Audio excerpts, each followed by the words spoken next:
सारी तैयारियां हुई या नहीं? सर, सारी तैयारियां हो गई हैं, लेकिन ये तैयारी हो क्यों रही है? क्या कोई खास आने वाला है? हाँ, हमारी कंपनी के बॉस की बेटी जानवी जी आ रही हैं। आपसे वही इस पूरी कंपनी को हैंडल करेंगी। अरे, लगता है वो आ गई। कंपनी के सारे लोग अपनी न्यू बॉस जानवी का स्वागत करते हैं। हेलो, मेरा नाम है जानवी और अब से मैं ही कंपनी को हैंडल करूंगी। पुराने रिकॉर्ड से मुझे पता चला है कि हमारी कंपनी में पिछले कई सालों से काफी लॉस हुआ है, इसलिए अब आप सबको खूब मेहनत करनी होगी और इस लॉस को रिकवर करना होगा। जानवी की बात सुनकर जहां सारे स्टाफ के लोग तालियां बजाते हैं, वहीं स्टाफ में काम कर रहे रोहन और शरद का मुंह बन जाता है। अरे, ये जानवी तो काफी पढ़ी लिखी लग रही है। कहीं इसे पता लग गया कि इतने सालों से कंपनी में जो लॉस हो रहा है उसे हम लोग ही कर रहे हैं, तो जिंदगी भर जेल में चक्की पीसनी पड़ेगी। ऐसा नहीं होगा, इससे पहले ही हम इसका खेल खत्म कर देंगे। शरद रोहन जानवी को मारने का प्लान बनाते हैं। राजीव उनके केबिन के बाहर की सफाई कर रहा होता है, जिसके चलते वो शरद और रोहन की सारी बातें सुन लेता है और भागता हुआ सीधा जानवी के केबिन में जा पहुंचता है। तुम इस तरह बिना परमिशन के मेरे केबिन में कैसे आए? राजीव जानवी को सारी बात बताता है, जिसे सुनकर जानवी को यकीन तो नहीं होता, लेकिन वो फिर भी पुलिस को कांटेक्ट कर लेती है।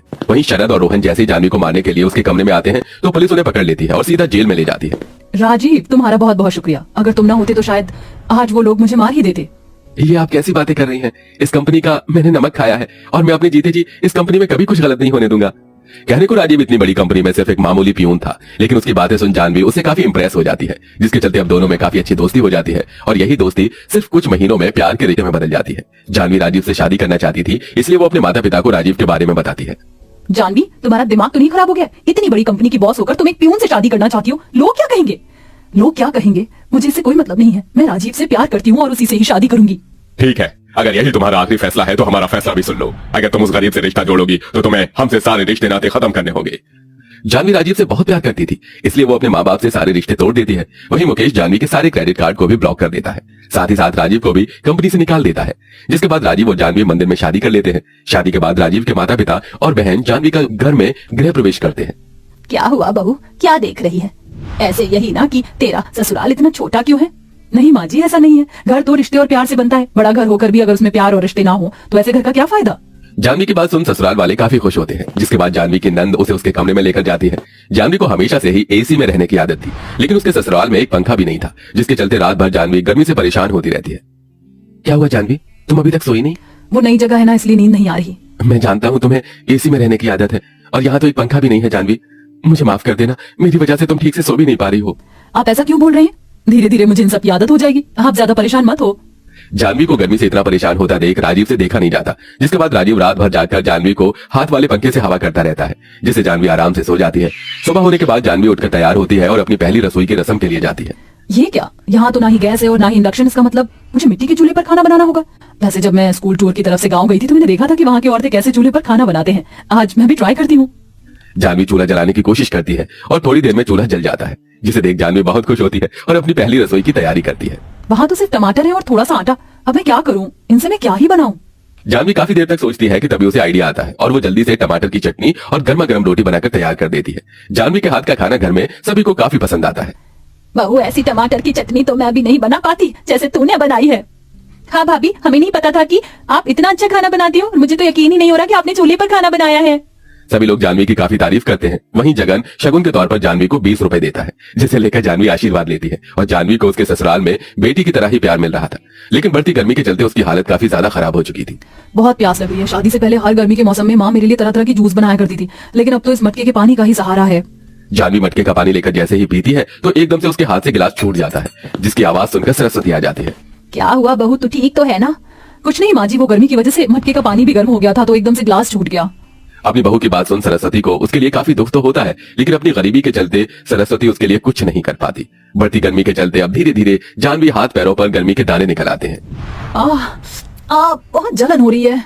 गर्मी के दाने की वजह से जानवी को काफी तकलीफ होती है। तभी जानवी अचानक बेहोश हो जाती है, जिसे देख सारा परिवार काफी परेशान होता है। राजीव जल्दी से डॉक्टर को बुलाता है। डॉक्टर के चेकअप करने पर घर में सबको पता चलता है कि जानवी पेट से है। जानवी की गर्भवती होने की खबर से सारा परिवार खुश हो जाता है। बहू, अब गर्भवती है। अब मैं भी तेरे साथ मजदूरी करूंगा ताकि हम सब बहू को अच्छे से ख्याल रखें।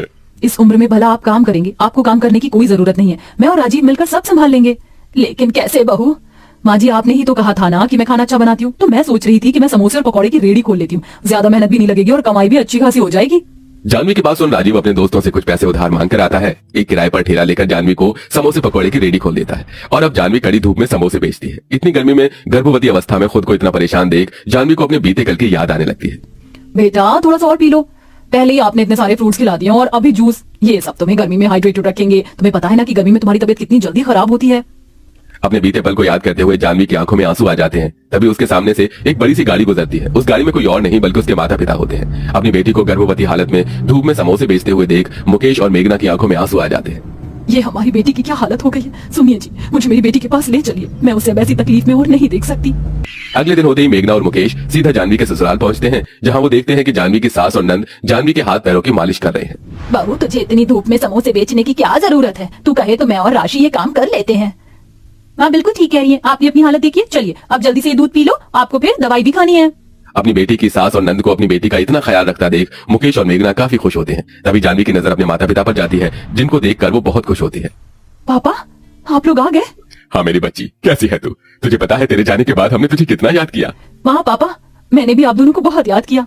जानवी अपने माँ बाप से गले मिलकर खूब रोती है, जिसके बाद जानवी अपनी नंद के साथ मिलकर चूल्हे पर अपने माँ बाप के लिए खीर बनाती है। अपनी बेटी को इतनी गर्मी में चूल्हे पर खाना बनाता देख मुकेश और मेघना की आंखों में आंसू आ जाते हैं।